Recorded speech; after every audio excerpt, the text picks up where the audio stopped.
Quelle est la différence qui existe entre les renvois pour cause de sécurité publique et les renvois pour cause de suspicion légitime?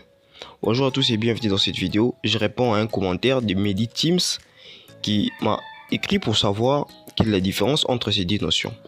Alors, Mehdi, c'est tout à fait simple. Lorsqu'on parle de renvoi pour cause de suspicion légitime, c'est lorsque l'une des parties au procès constate qu'il pourrait y avoir partialité entre les membres de la composition.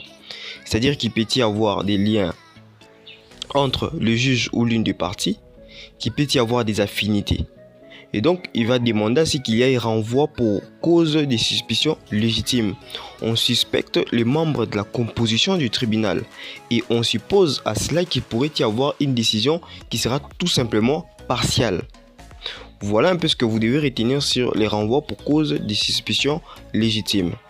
Et deuxièmement, lorsqu'on parle de renvoi pour cause de sûreté publique, ici ce n'est pas l'impartialité du tribunal qui pose problème, mais tout simplement les risques de troubles à l'ordre public si le procès a lieu à l'endroit prévu.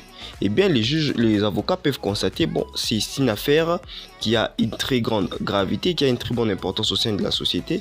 C'est un procès, par exemple, un procès très médiatisé dans une ville agitée ou dans un endroit agité avec des risques de violence ou de vengeance ou encore de menaces.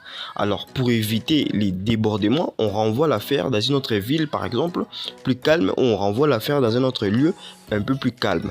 Voilà ce que vous pouvez retenir de la différence entre les renvois pour cause de suspicion légitime et les renvois pour cause de sûreté publique.